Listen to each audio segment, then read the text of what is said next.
And welcome everyone, and thank you very much for joining us for Walker's Writers Salon.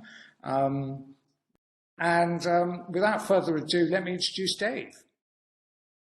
Now, Dave has been very gracious because he's given us a very short biography, so I don't have to struggle too much with this. Dave is a tramper of fields and stander in the rain, and he lives in Dumfries and Galloway in southwest Scotland. And he teaches environmental humanities at the University of Glasgow's School of Interdisciplinary Studies. So, welcome, Dave, from the southwest corner of Scotland. So, hello there, Andrew. Okay, I mean, I have to say this is a massive topic. I mean, we could really get tucked in, couldn't we?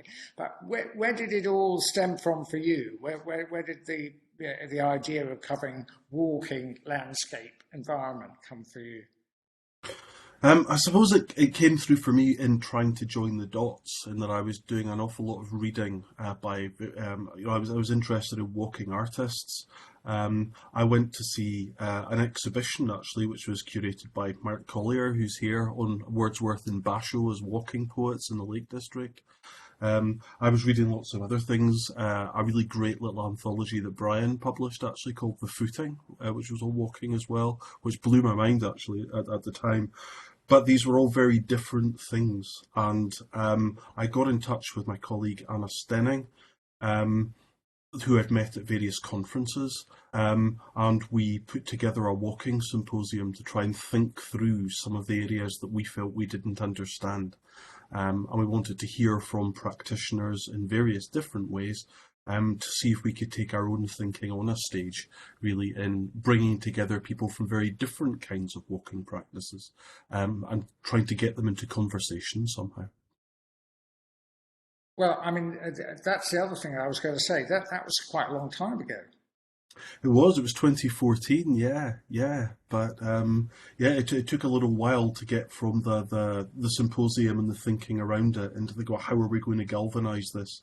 And I think it was probably the three editors coming together, with Pippa and Anna and I coming together to try and figure out, well, how are we going to do this then in a way that will manifest in the world somehow? And do you think it still has relevance? Sorry to be mean and horrible, but I mean, come on, this is 7 years ago, 8 years ago. I mean, it's all over, isn't it? No, gosh, no. I don't think walking will ever be over, given that it's the principal means of getting around for most of humanity. I don't think walking's going anywhere, and I don't think questions about it are going anywhere. And I think a number of the writers that we invited to think about walking within the book are incredibly diverse in the way they've gone about it. So Amy Hamilton's piece, for example, in acknowledging that walking can be political, but it can be political in a colonial way, that her essay within the book is about the DNA people and the forced walk, a removal trail of Native Americans in the mid-19th century. That walking can be a punishment, you can be walking into exile. We have various other essays in the book that look at walking in very different ways. There's the essay that I couldn't write, being in Scotland, that Christos Galinas does very ably within the book, where he talks about Munro bagging as a practice and the difference between an empty landscape and an emptied landscape, because that's a very political. It's still a politically lively in Scotland in terms of the Highland clearances and so on. So it's not just about, it's about different walking cultures and how one might think through them in terms of this new era, which may or may not be called the Anthropocene, that you can't have the nice pastoral retreat and return walking anymore if you're going to allow yourself to take in the full magnitude. So we called it walking landscape and environment. We didn't want it to just be about walking culture. We wanted to look at the ways in which that is enmeshed in context in a variety of different historical and contemporary ways. Well, that was one of the things that I really liked, was you actually chose those words, and the words you chose. And one of the things that I always think is kind of a weakness is when you put the word "the" in front of landscape or environment, because I think that actually gives people the opportunity of making out it's something separate from themselves. And yet, if you just have those words like use just landscape, environment, you can, if it's the landscape, it's very easy then to sort of turn around and say, well, that's something over there. It's nothing to do with me. And yet I feel that, especially, in the United Kingdom, the landscape has been, human behavior has drastically changed the landscape. I mean, admittedly, there are sections of the country which haven't been, but the vast majority of the habitable country has been changed by human behavior. Completely. And I guess the other thing with words like landscape and environment is they're multivalent. They keep moving around. What one person refers to a landscape or the landscape is very different to somebody else. That they're highly mobile and contested. And when you walk anywhere, where more or less anywhere in the world, but you've mentioned Britain there, everywhere is contested. The whole darn thing is contested. And I think that's important to acknowledge as a key part of, if you're a walking practitioner, you're putting your body in a contested landscape. There is no other landscape you can be in, except that it's multivalent, that an urban landscape or an emptied landscape or an empty landscape, all of these things are different and require due attention, really. Yeah, because I think the other thing is that we, in terms of kind of vocabulary, we often substitute sort of landscape with countryside, or maybe even get worse and talk about wilderness, where in the UK especially there isn't any wilderness, is there? I don't know. I mean, I'm just thinking. It's an interesting one that I have a discussion with my students every year about the weirdness of the British countryside. That you will have, particularly, there was an American student said a couple of years ago, something that's always stuck with me, is that if I want to go see the countryside, I don't stand and look at the wheat fields of Kansas. When we were thinking through this idea of the British countryside really being a big green factory in a lot of ways. And that's very, very different from how some people from different parts of the world engage with walking landscapes or walking environments. We have a strange attitude to the British countryside, I think, which is open to endless discussion. Yeah, no, and the other thing I was kind of thinking about was the way in which it's been used by various we'll call them lobby groups, but different movements in a different way. And one of the ones I kind of often hark back to is the London Underground, because you sort of see these, posters which are, of a type, which are sort of suggesting that, you can encounter or conquer the landscape, even just in the surrounds of London, by travelling by underground. And then I was thinking the sort of kind of, was it the 30s and the 40s when we had the sort of Shell Britain guides, which was very much encouraging people to drive out and discover, conquer, almost back to the Monroe bagging thing. That there's still so much to explore, that you can go out there and do your stuff. So you sort of see this thing, and of course the railways did that even earlier, probably in the 19th century. Yeah, no, I think that's probably right. But even in the 19th century, though, you did get, even Wordsworth was writing his NIMBY poem about the proposed Kendal to Windermere Railway, and is there no nook of ground which is not under rash assault? There have kind of always been voices of resistance to that as well. But yeah, going out, because it's especially really kind of interesting, because there's the invitation to go out and explore, but it's usually tempered by, but do it in this way. So there's even a walking guide will tell you the route to take. There's one of the things that Alec Finlay mentioned in an article, I think, for the John Muir Trust, was that in Scotland we have what's often called right to roam legislation. More properly, it's right to responsible access, where theoretically and within reason you can walk wherever you want to. One of the things Finlay has said is we're among one of the nations in Europe who can walk anywhere we want to, but we don't. We tend to stick to the established core routes, and I would imagine that certain stakeholders in the landscape are very happy that people do keep to core routes and that don't go exploring.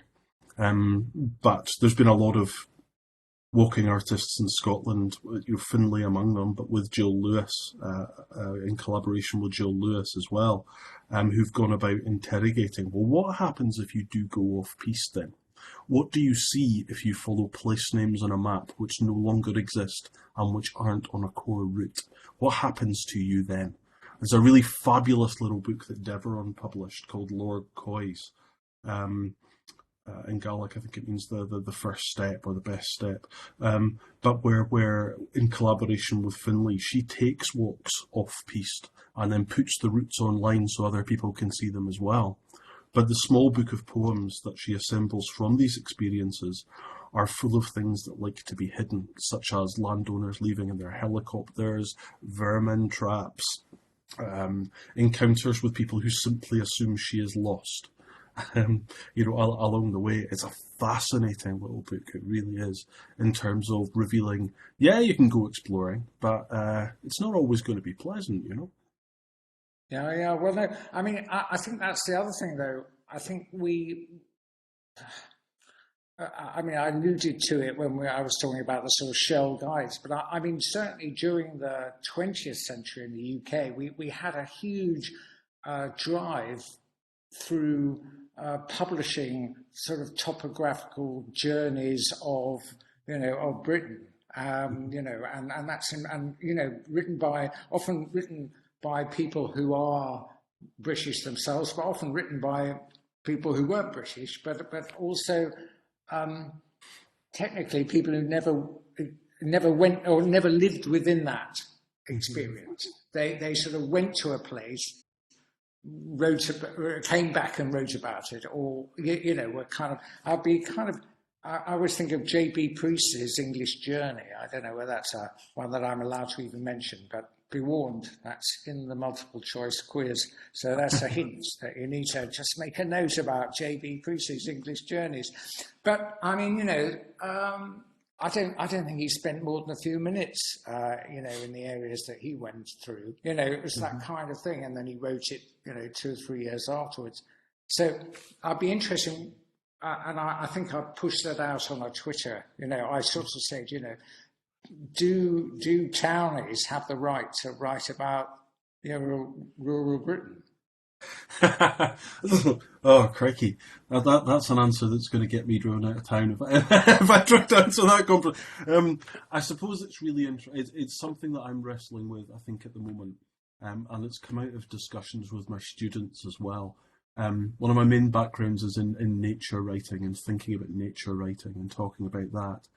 And we have the students read this quite long essay by a guy called Dana Phillips called "What Do Nature Writers Want?", in which he very acidly poses lots and lots of questions about what are they doing? What are they up to when they go out to these places and describe them and come back again?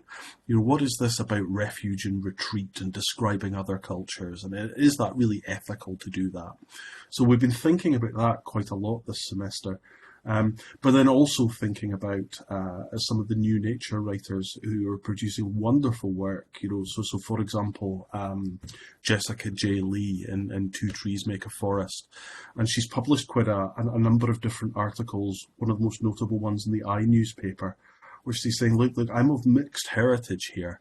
And a lot of British writers have never had to think about the idea of, well, where can I walk and what happens as a mixed ethnicity person who's only maybe partly from Britain in some senses, and what does it mean to walk here, and what permission do I have to say what I have to say, and some really thinking deeply about this. So we kind of get into that a little bit as well on the program I teach, which is called Environment, Culture and Communication. So we think about that a lot, but also applying it to ourselves and checking our privilege. That actually, if I go walking out into the landscape or the environment, and I want to document that in a non-fiction way, where do the boundaries? What are the politics of representation? Let me put it like that. Can I go to a village in X rural place and say, I've been all the way through the village library. Let me tell you about this place.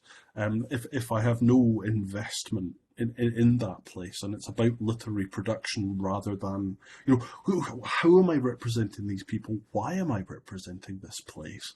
What am I doing with that?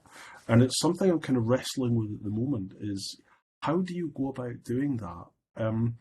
I published a piece a couple of years ago, which is about the place that I live in right now. One of the things I was wrestling with was the I voice, and I didn't really want to use it. I wanted a voice that was maybe saying, there's this experience, but you're coming along with me. So I actually wrote it in the second person. So it's, you go down into this field and here's what you see, which in one sense is not satisfactory. It doesn't do what I want it to, really. On the other hand, it's about, well, hang on a minute. I can't go, describing my neighbours as though they're kind of anthropological figures in the landscape. That's not going to fly. So I need to put my money where my mouth is, that if I'm thinking this through, then I need to sort of find a way of enacting it as well. And I haven't bottomed that one out, Andrew. I'll be really honest with you. That there's some things that I maybe shouldn't write down. So if, for example, I knew where a very rare species of something lived, do I have permission to put that down, really, if the place is identifiable? What happens with that? And it's something a lot of my students in their own writing kind of wrestle with as well. That Sarah Thomas published a book last year called The Raven's Nest, which is partly set in Iceland. And it was one of the things we spent a long time talking about as she wrote it.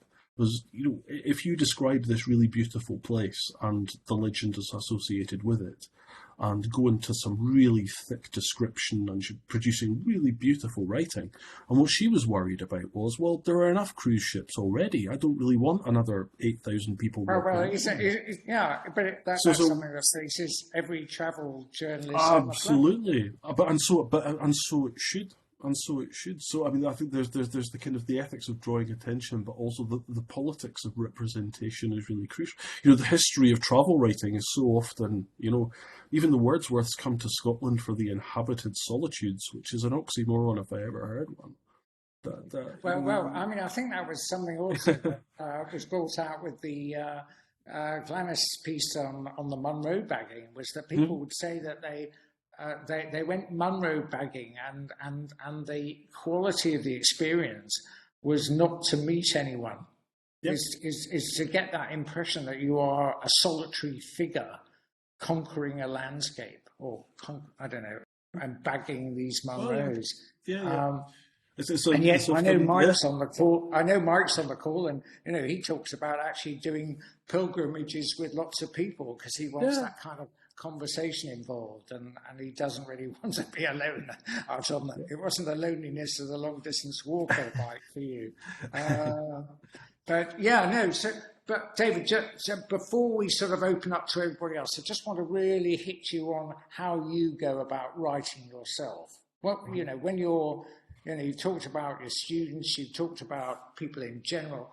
How about yourself? What are the kind of processes that you try to, and you've been doing a sort of daily Twitter almanac as well. So tell us a bit about that. Yeah, I mean, I guess it's, you can't document place because there's going to be continual glitches, which mean that wherever you were, it's gone by the time, before you've properly taken it in. And that's what really interests me, that, I know everybody summons this, so I'm sorry for saying the word when it's just been played out so much, but during lockdown, one of the great privileges of living here was that those, you can go out for a set period of exercise, just didn't apply to me because I live in this rural place where I could walk anywhere. But what was so interesting was the different species of birds at different times of year, the way in which you noticed seasonal plants, so wood anemone and celandine at the moment will give out to pink purslane in a couple of weeks. Now that's changing all the time. That the winter thrushes have vanished, but the summer birds like the blackcaps and so on are coming in. That the constant minutiae of place is what gets me out of bed in the morning, I think, really. And I guess, yeah, I did start a Twitter almanac and just forgot to stop. And yeah, I bore myself sometimes, honestly. But everything is so variable that if you're going to write about a place, that then it can never be finished. That there's something else is always about to arrive or about to leave. And yeah, kind of deep mapping place and getting to know the intricate nooks and crannies of it are through walking as the central medium. It's very hard to watch a bird's behaviour travelling at 30 miles an hour. But at a walking pace, you can kind of you can observe much more richly, I think. And I guess if I'm about anything, it's that. I wasn't it Tim Ingold who said you sort of grow knowledge on a walk? Is that what? Oh yeah. I can't remember Yeah. whether it's. I think it is in lines. I think, yeah. Something Like that. yeah, it means that there's not a point A and a point B necessarily, as Ingold says in lines. It's life happens along the way, along the journey, and that might be with other people. It doesn't need to be a solitary wanderer above a field of fog or whatever. You're doing it with other people is great fun. But I mean, if you're writing for Twitter, you're not writing very much, are you? You're competing with Basho and the haiku. But what I'm kind of interested in, do you take notes? Are you a sort of pencil and pad man, or are you come back afterwards and contemplate and think hard, or you got a dictaphone running? What's the deal? I write it on my phone, like a lot of people. The kind of, I guess a lot of the Twitter stuff, they're kind of stubs of poems or notes to myself. Mostly it's just by dint of the medium that they're public. But what I like about Twitter is you can stick an image or Mastodon. I use that as well. But you can have an image and you can have the description as well, which is as close as you can get to an accurate record of that particular moment. I think the combination of the two are kind of what I use, I think. Okay, well, Dave, I've been asking you questions. Is there a question you want to put to the audience? Because so far they haven't put a single question in the chat. We need them to. I can just rabbit on forever. Yeah, I mean, as you can bet, I might not see you, Anne. Is there a question you wanted to ask? Was that a sort of Anne waving at me, Anne Craig? Were you waving at me? You weren't. Okay. Has anyone got a question that they want to pitch to Dave? Or Dave, do you want to pitch a question to them? Well, crikey. I've got such a wonderful kind of array of people I know, so I'm going to... I feel terrible for doing it, but I'm going to pick on Brian, and I was going to ask you, Brian, if you had any reflections on anything I've said there that your own lockdown walks were something that really kept me going when you were describing hand-delivering group books across Sheffield and kind of your own practice and mine are kind of in some ways similar, or how would you reflect on what I've kind of said there? It's I mean, interesting to I mean, this is the other kind of component of our experiences, you might say, actually, that it's not just place, of course, it's time. And I think one of the difficulties that many people are experiencing, regardless of their specific particular experiences of lockdowns, that a lot of people I'm speaking to now seem to be reporting. When asked, they seem to be reporting more and more difficulty in terms of actually recovering that sense of how things were for them in lockdown, whether they happen to be outside and in the landscape, whether we think of that as the urban landscape, a rural landscape, or somewhere in between. So, and this, again, is when I think writing in particular comes into play, perhaps more than any other response, or certainly more than any other kind of response or documentary response to landscape. It's only when I revisit my writing, much more so than photographs of that period, for example, that I actually kind of reconnect with my own engagement, and hopefully that's also true of others if they happen to recognise something in that writing as well. And I think, obviously I was, for the most part,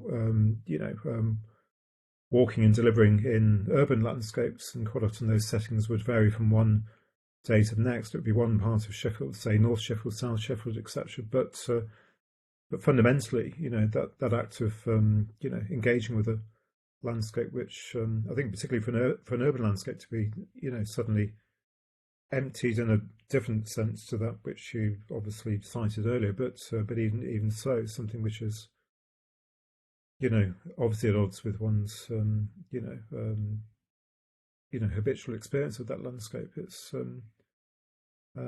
don't know if that kind of helps at all. If that helps to. Yeah, no, I think that's so interesting. Yeah, the kind of experience of the urban, urban landscapes unpeopled and untrafficked must have been pretty weird and unnerving. Just encountering very few, very few walkers people in many cases, and yeah. and also that sense of crossing from one district or sub-district to the next. I mean, on a few occasions I was walking to the very edge of Sheffield, the border with Derbyshire, for example. So there seems to be nothing, as far as I could interpret it, in the what passed for kind of coherent restrictions or regulations around this in terms of the walking that was necessary in order to perform a particular job of work, a particular service. So for the purposes of delivering a book, there was nothing to prevent me from walking 6 miles to the edge of South Yorkshire to deliver that book and to walk back again. And even so, there was something vaguely edgy and unnerving. And I wouldn't say that I was expecting to be stopped by the police at any moment, but had I done, I'm not sure what I would have told them. This seemingly kind of legitimate, activity suddenly became, again, kind of contested or contestable, debatable, a round trip of 12 miles, but again, all that time I didn't come into contact with anybody else, and so that's fascinating, and I guess one of the things I noticed during that period that maybe you found as well was the invisible boundaries. You just mentioned one between two counties there. And one of the things that a lot of people faced in Dumfries and Galloway, and indeed in Cumbria, were the issues with you might have somebody who lived in a neighbourhood which straddled the border, which meant the rules changed within about 10 feet, which was very, very odd. And even walking around here, there would be a point where I'd left the neighbourhood, as it were, transgressed some kind of invisible boundary there, out of which you didn't really know what the rules were, even if it was very, very nearby. And the other thing that came up around here was people not realising that, I think, as well, that one of the sort of funnier local anecdotes is that the farmer had to employ a student to stand in his fields just outside the nearest town because people were coming out from the town and picking up lambs to put them on Instagram. So there was all kinds of weirdification in terms of people's the time they had to walk, I suppose, because there's nothing else going on. Hi, Mike. Hi, I finally worked out how to speak. I'm sorry, otherwise I would have said I wouldn't have left you silent earlier, David. One thing I wanted to ask you, you kind of touched on it in relation to one of the chapters in the book. And actually, there was an interesting program on the radio this afternoon, Costing the Earth, which kind of dealt with this a little. The whiteness of the area that we're dealing with, and how do we navigate that, and how do we engage with Indigenous communities without becoming colonial in the process? And it's something that through birdsong, I'm kind of walking in birdsong, I'm kind of grappling with at the moment. But I'd be really interested to know what you thought. Gosh, that's so interesting. I suppose one of the things which, if we were to revamp the book now, it would have many more voices which were not of a white persuasion. Same with the one I've just done, David. Yeah. Actually, it's a big, it's a big regret of mine. Actually, yeah. So it's something that doing it now, it would be done differently, and also the ableism of it as well. And then we do have Anna's fabulous essay on non-neurotypicality and how that affects walking. I think there's so much interesting work being done, for example, by Polly Atkin at the moment, and thinking about, well, if walking is about putting, I think she quotes Chiquetta Ray, I think it is, that if walking is about exposing your body to a level of danger in the landscape, what kind of walking does a non-able body do, or what kind of access does a non-able body do? So I think it probably comes back again for me, Mike, to the politics of representation again. I think it's if other people can express themselves, can I help them to do that rather than representing? I think that's kind of the key question for me, really. That is there a way of enabling other voices without either enabling and collaboration, perhaps, David, as well. Collaboration, yeah. So the thing. So there's an agency in that relation. There's the two-way agency in that relationship, not a. Yeah, I think that's right. Is enabling things or enabling situations, enabling the creation of events, scenarios, and artworks without necessarily being the first author, as it were. I think that interests me a lot. That I would, just in thinking about writing place, just about here, I'd much rather have the voices of the people around than just this sort of monolithic professional writery academic person. Well, what do you do with that? There's so much nature writing's based on exactly that premise. How do you think your way around that one? I don't have an answer, unfortunately. Okay. Oh, sorry. Can I just pitch in? I just want to make sure that we get other people get a chance to have a chat and to ask questions. Marianne put something about what can you say about time and walking. I'm not sure whether that's already been answered, Marianne. Do you feel that's been answered already, or is there something more that you wanted? Yes, just as I said, posted the question, it came up in the last speaker. Thank you very much. But I was just interested in the experience of time in walking. As a walking artist, I experience time in a very different way than, of course, when I'm in a studio painting. That was just something that interested me, how I can experience past, present, and future almost all together on a walk, and the passage of time seems to shift. I just wondered if anybody else had anything to say about that experience for them. That's so interesting, Marianne. Thank you very much indeed. Yeah, I mean, there's a certain extent to which one needs the privilege of time to go on a long walk, certainly. There's that. And also when I'm writing and taking photographs, I'm hyper aware that what I'm doing is similar to a lyric poem, in that what a lyric poem seeks to do is to arrest the process of time. To depict a moment or to depict several moments, but they're rendered as text, and so they're suspended, and I think that's kind of interesting. How do you? Can I ask you about how do you experience time differently in the studio? And what? So you said you experience on a walk you can have past, present, and future. How's that different to your more studio-based work? Sorry, I'm having trouble unmuting my video, so I can't put my face on. Oh, that's all right. I can hear you fine. Well, this is what happened with me, really. I mean, I suppose I always went to go out walking for inspiration for artworks.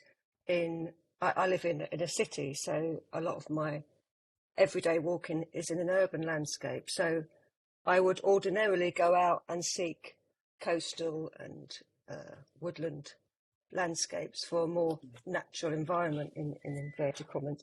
And because of lockdown, was restricted to the urban walking experience, which was where I began to experience time very differently as a human being in the city. And that fascinated me, that I had a much greater sense of history because I had time to read and notice things. I wasn't just going to get my daily shop. I wasn't just going to work or to do those things. I was walking with less of a purpose in terms of walking for the pleasure of walking, and also for artistic inspiration. And I got very interested in psychogeography, but I just personally began to experience time very differently, in that the length of the walk was irrelevant. It was more about, what was I foraging for? What was I looking for? And history and the present moment and future became very apparent, almost into sort of one big nugget, as opposed to in separate ways. That's sort of the best I can explain it, really. It was multi-layered rather than just singularly channeled as it had been before.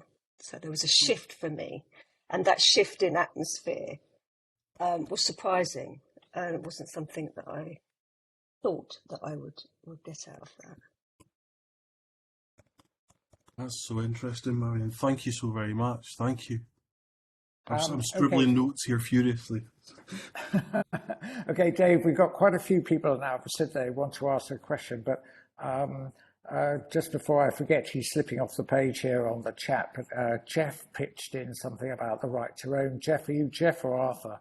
I can't remember. I think you could be under there is Jeff. Are you genuinely Jeff? Take your pick. Okay, all right. Over to you, Jeff. Say what you need. Yeah, I mean, I think in Scotland, the fact that you've got a right to roam means that slowly but surely land ownership is shifting.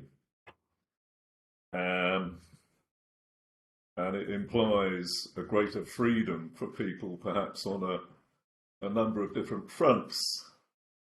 There seem to be some sort of fairly radical things happening with regard to rewilding, which is all good news. A completely different situation in Northern Ireland, and a different situation in England, where, with the Labour Party grasping the nettle again, the battle lines are being formed on the right to roam. So, yeah, interesting future lies ahead, I think. And I like the idea of a right to roam elsewhere, but obviously it's going to be quite different to what exists in Scotland and Scandinavia in places like Kent and Esher or wherever. So, yeah, some thoughts on that? I think that's kind of really fascinating. Yeah, I mean, it has to be said that the right to roam in Scotland is not without its problems. That's increasing numbers of people concentrated in honeypot areas within national parks is a big problem.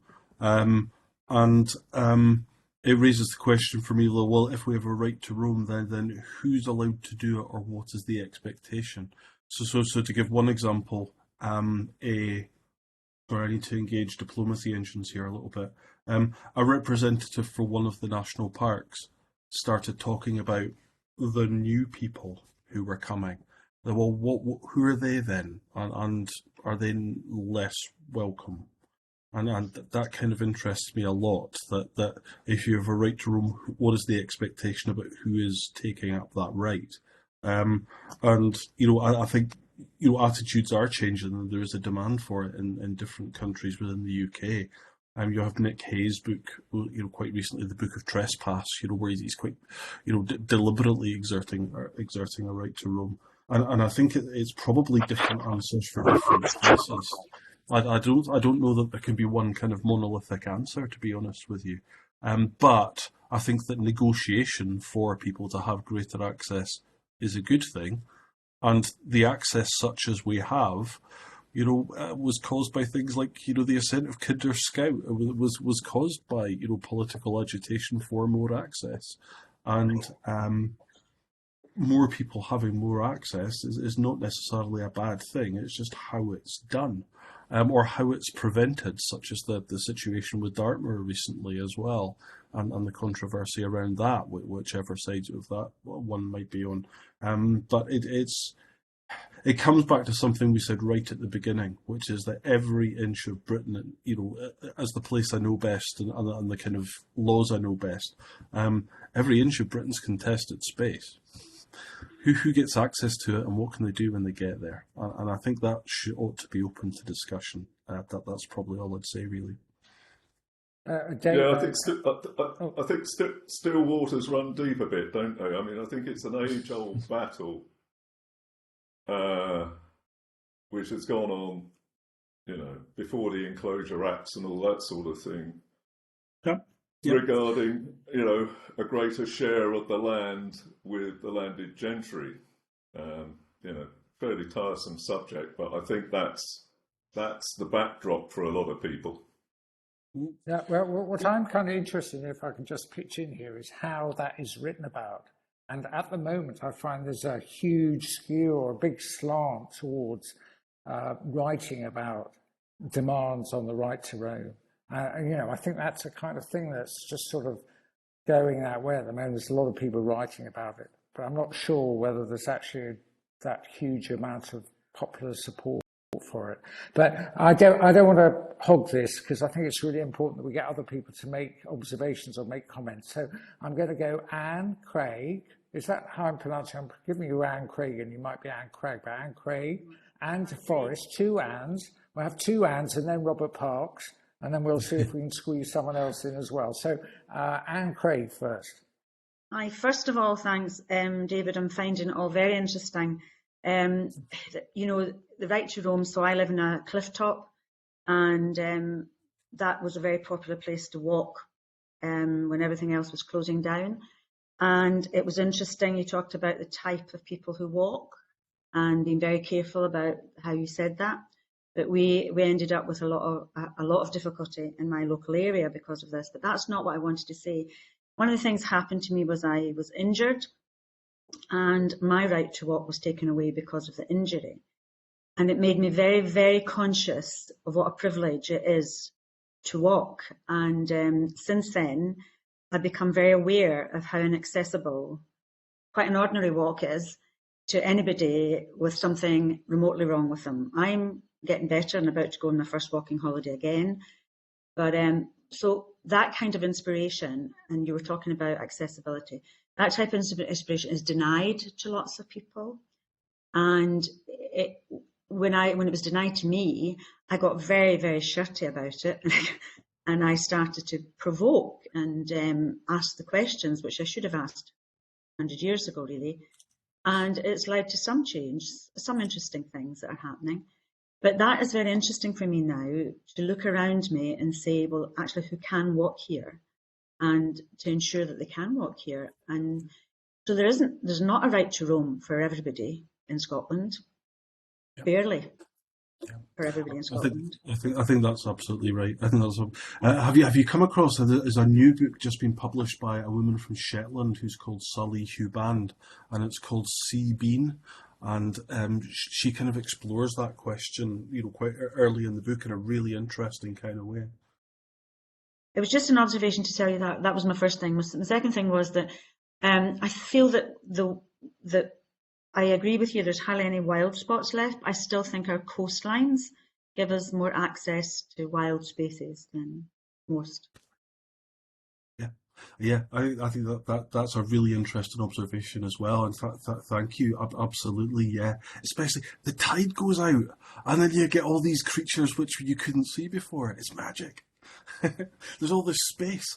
It's great. I love Alice Oswald's phrase where she talks about this beautiful uncountry of an estuary. She talks about in one of her poems. That's perfect. That's perfect. And that's what happens here every 5 hours. And I'm from Glasgow and lived there for 20 years. Now I've lived for 40 years on the top of a cliff, and I can tell you it's wild. So.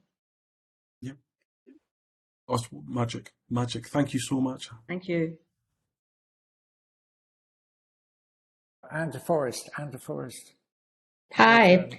So this is fascinating, and there's so much, and I've been just writing down, just looking at the chat, all the books that sound amazing to read. I'm American, obviously, from the way I talk, and I'm so here.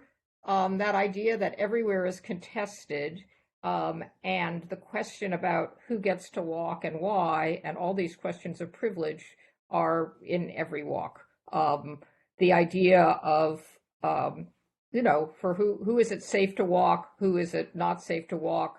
Not just, I mean, for a woman, sometimes it's unsafe to walk, but being a white woman is safer to walk than if you're a black man. And it's, so there are a lot of questions of this that have been stirred up. But I was thinking a lot as you were talking about a woman I know who's an artist, a walking artist named Ji-Yeon Lee, who's Korean American, but she's done a lot of interesting work about the idea of sort of settler, undoing the structure of settler colonialism and having the act of walking being an act of decolonization.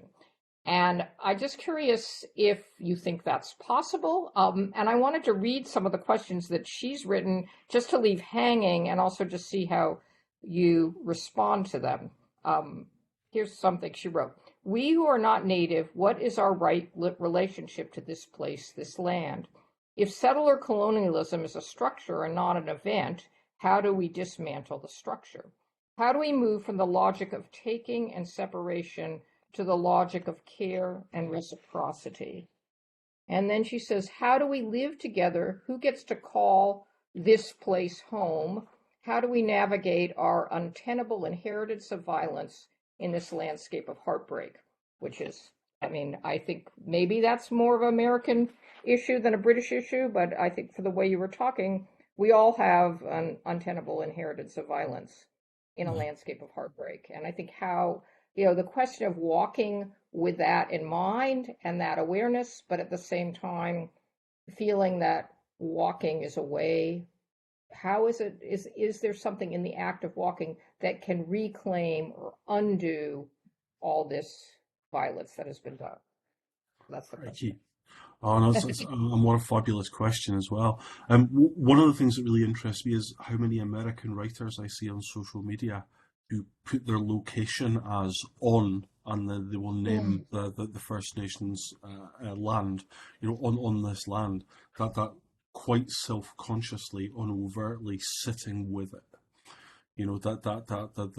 So pointing out the structure. Yeah, I can be at home here, but I have to say that it's it's part of colonial history, and I think that's super fascinating.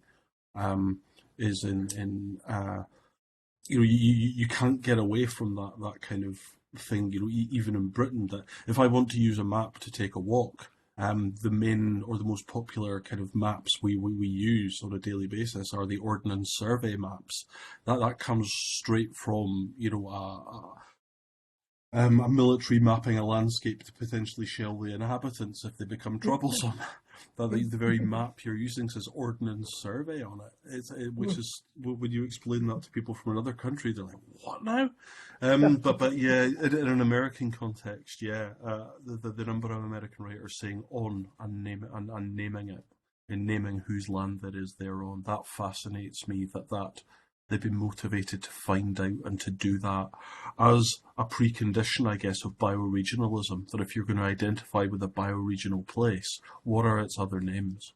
And what has it been? And how has it come to be like this? And what kinds of cultural reparation can you do in your everyday life, I suppose? I see quite a lot of that in some writers' work, I guess.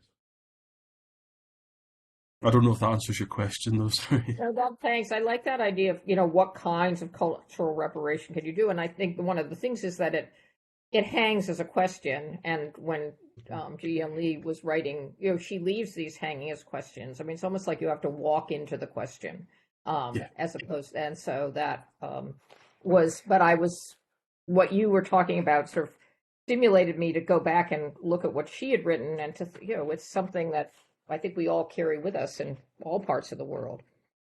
I think that's right. There's just to mention Tim Ingold again, when he talks about landscape as not being landscape, but about being a taskscape. So that we move along in our daily routine and our daily lives with landscape. And he says at one point in that essay that to look across a landscape is an act of remembrance, and that certain landforms and so forth, that you can make the effort to know what they have been through time and what the other people who lived in this place were doing there. And yeah, I think that's a really interesting thing to get into.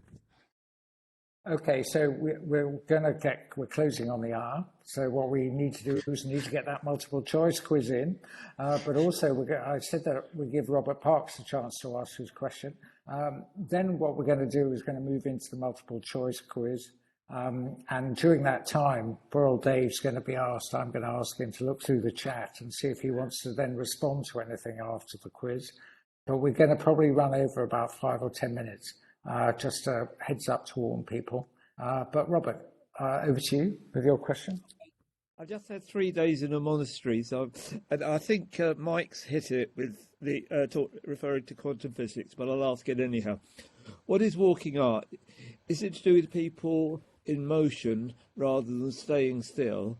I would call that mobile consciousness. For me, everything stems from this. Walking is to do with moving the legs in a certain way. That moves me around, whatever that is. I think walking art rather than performance art is to do with more than one person, whatever that is. And it could be discovering what that is in different places, whatever they are.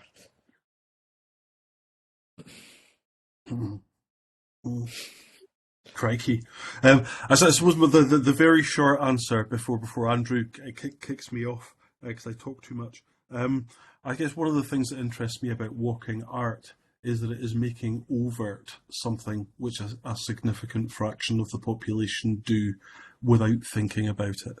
That how does this perambulation, how does this actually inform the way in which our consciousness works, or the way in which we interact with the physical world around us? I guess that might be one dimension. I'm frightened to say stuff like this, especially in front of Mike, who's thought about this much more than me, I suspect. But I think it's about taking something which a significant portion of us take for granted, but using that as a way of thinking about the condition we find ourselves in, I suppose. But I don't know how close that gets to nailing it. I don't know whether Mike wants to quickly interject and put anything in. Not in 2 minutes, I have to say. No. Okay, all right. Robert, I mean, I did say good question. I mean, I guess I suppose very quickly what I would say is I don't like definitions terribly. And although I did that book, 40 years of art walking, I like the idea of it being inclusive and being lots of things to lots of people. And I think that is kind of increasingly important. I think Marianne's point there about walking art is as much about language as physical experience. We need about 3 hours for this, Andrew. I think that's really interesting. I was fighting to say it for that reason. I thought we've got 5 minutes. Don't say that. Okay, but I think this is... that's the other side to this, is we'd love you to continue the conversations in other ways, and we'd much rather have you hanging on rather than missing out. So Dave, over to you. A big thank you for everything you've covered on this event, but was there anything in the chat you wanted to respond to?